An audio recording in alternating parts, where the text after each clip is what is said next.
Bed 3, 47-year-old male referred to us from Dell Seton Medical Center for ETOH consumption approximately 24 hours ago and seeking services. He is predominantly seeking services. He actually, blood alcohol content was triple zeros when he walked in. He does say he has a history of withdrawals, but when I kind of delved further into it, he wasn't really able to articulate whether or not they're actual clinical withdrawals or he just kind of starts feeling it. Has he made any calls to sober living yet? No, he has not done anything yet, but I do believe he is open to the idea of probably sitting down soon and making some calls.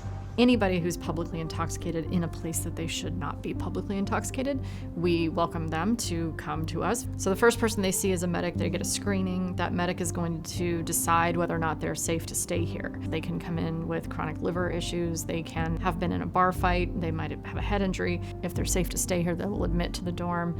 At that point, they'll be monitored every 15 minutes, maybe 30 minutes, every hour, depending on their vitals, how intoxicated they are, how safe they are. Once that person is safely sobered, then they will sit with a counselor and do an assessment. We are able to connect with clients.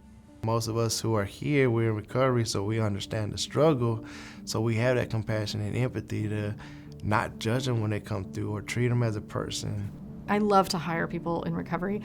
I've always loved that. I've loved always hiring people with criminal histories as well, because there are people that we serve that I cannot reach. I started using meth and heroin when I was 16. It went from weed as a kid to, pills by the time I was in high school. As I got older, I got introduced to harder drugs like cocaine. I was hooked on crack cocaine. Went to prison for about almost 9 years. That's just the way I coped with a bunch of things, trying to mask the pain.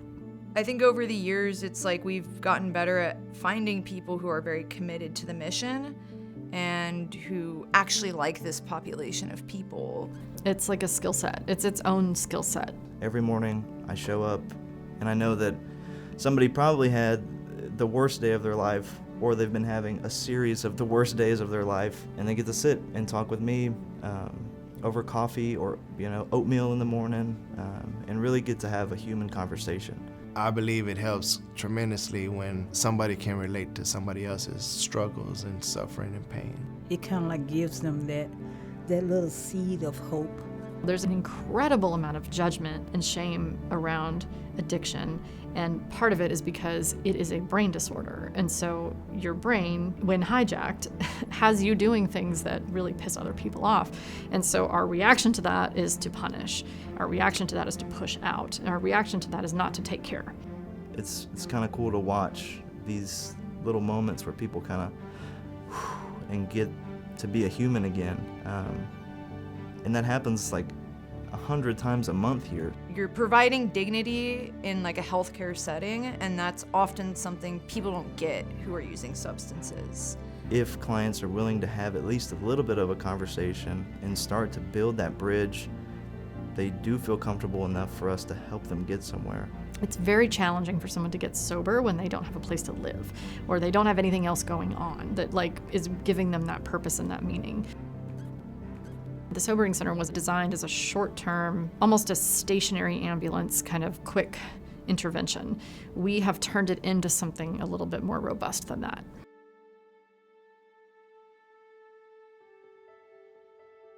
We are in the process of opening up the second floor, which is going to be strictly for our holdover program. The holdover program is basically just people who have sobered up, want to go to treatment, have no way to get there, have no way to pay for it. And so we just keep them here until we find them an option. We connect them with state funding, and they get to be in a safe place while they wait. They don't have to deal with the drama that goes on with people who are intoxicated, because we keep the intoxicated people downstairs. Anybody upstairs is sober and looking for treatment and looking for sobriety.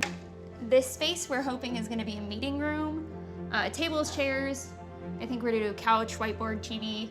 I'm hoping folks will bring recovery meetings in. You hear a lot about what folks know doesn't work for them, and so really encouraging people to find out what does while they're here.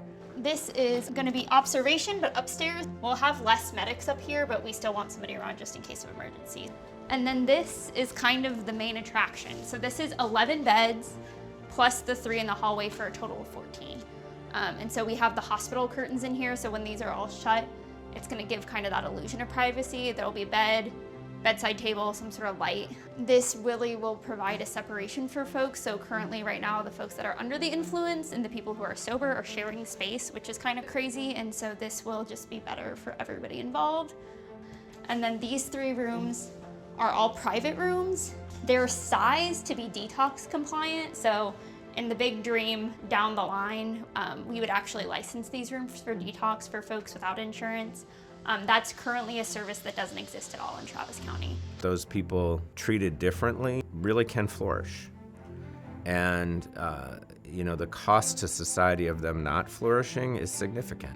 Our capacity for trust building is what's so magical about this place. We can build trust with people who everybody else has decided to give up on.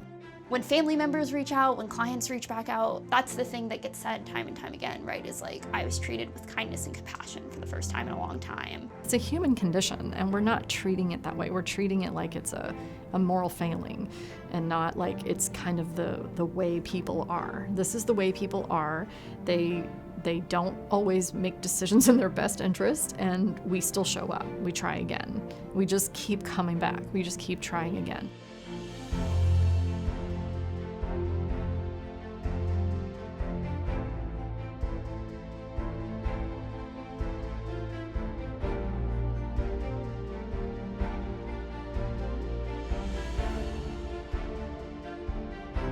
If they come back here 12 times, I like it, because that means that they're not in jail, they're not in the hospital, they're not dead, and we have one more chance. We have one more time. Bed 10. Bed 10 is going to Celio.